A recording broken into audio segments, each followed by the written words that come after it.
কোনো কৃষকের বাড়ি তো কেউ ডাকাতি করতে যায় নাই যে কালকে তোর ধান লইয়া বাজারে যেতে হবে। কৃষকই ধান লইয়া যায় স্বেচ্ছায়, ন্যায্য দাম পায়। এর আগে যে একটা মবের সরকার ছিল, আপনারা জানেন, মব সরকার ইউনূস বাংলাদেশের সর্বকালে সর্বোচ্চ, উনি বলছিল ইন্ডিয়ার কোনো প্রোডাক্ট ব্যবহার করবে না, কিন্তু 6 মাস এলসি বন্ধ ওপেন রাখছিল। বাংলাদেশের আনাচে কানাচে এলসির মোটা চাল এত পরিমাণে পড়ে আছে যে কারণে এটা এখন অখাদ্য হয়ে গেছে, যে কারণে গভর্নমেন্টের খাদ্য গোডাউনে প্রচুর পরিমাণে খাদ্য উনি ইন্ডিয়া থেকে ইম্পোর্ট করে গেছে।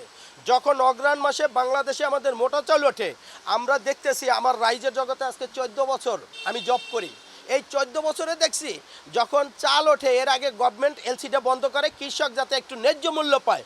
কিন্তু ইউনূস সরকার কী করলো, গভর্নমেন্ট অগ্রহায়ণে যখন মোটা চাল উঠলো ওই সময় ওনার চলমান ছিল ইন্ডিয়ার এলসির চালগুলো ঢুকছে।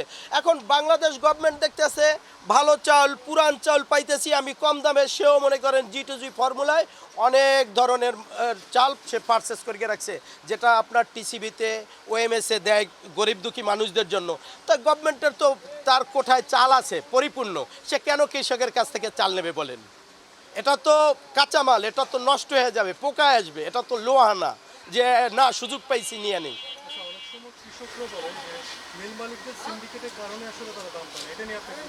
এটা সম্পূর্ণ ভুল কথা, কারণ আমি টাকা দিয়া কিনবো দই, গোয়ালি নিয়ে এবার কিসের সই? মিলার যাবে মার্কেটে ধান কিনতে, যখন উনি মনে করেন উনি চাবে কম দামে বিক্রি করতে, আমার প্রোডাক্ট, আমার উৎপাদন খরচ কত আমি জানি, আমি ওই রেটে বলবো, আমারটা লাগলে ভালো লাগলে নেবেন না। এখানে ভাইয়ের 10টা প্রোডাক্ট আছে, আর প্রত্যেকটা প্রোডাক্টের কোরাই লিস্ট আছে, উনি ওইটার পরে 10 টাকা 20 টাকা লাভ করে বিক্রি করে পাইকারি মার্কেটে।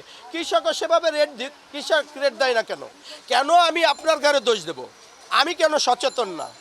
আমি আমার মাল বিক্রি করব না। কোনো মিলার কি গেছে অস্ত্র নিয়ে, মনে করেন যে ওই যে ব্যাংক ডাকাতি দেখলাম, ব্যাংক ডাকাতি করে অস্ত্র ঠেকায় নাকি, কোনো কৃষকের বাড়ি তো কেউ ডাকাতি করতে যায় নাই যে কালকে তোর ধান লইয়া বাজারে যেতে হবে। কৃষকই ধান লইয়া যায় স্বেচ্ছায়, ন্যায্য দাম পায়। আজকে কৃষক ধান মজুত করে, আপনি বাংলাদেশের প্রত্যেকটা মিলারে যান, কোনো মিলে পাবেন না যে প্রত্যেকটা মিলে 15 দিন মিল চলবে না। আমি বলে দিলাম, এবছরের কাহিনী আমি বলে দিলাম, কোনো মিল 15 দিন চলবে না যার কাছে যতটুকু ধান আছে। আমরা ধান পাচ্ছি না, কৃষক ধান উঠায় না।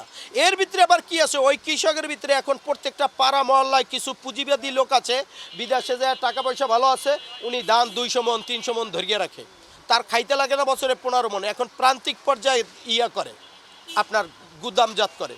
আপনি খোঁজ খবর নিয়ে দেখেন, মাঠে যান, আমার রিয়ালিটি পাবেন। আপনি যান মিলে যান, প্রত্যেকটা মিলের তো গোডাউন আছে, আপনি পাবেন না সেখানে।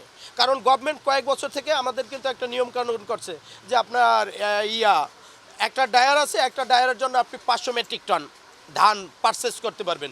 এরপরে গেলেই সেখানে ফুডের লোক যায়, ম্যাজিস্ট্রেট যায়, যে জরিমানা করে। তো জরিমানা অনেকেই দিচ্ছে, এই জন্য কেউ জরিমানার দিকে যায় না।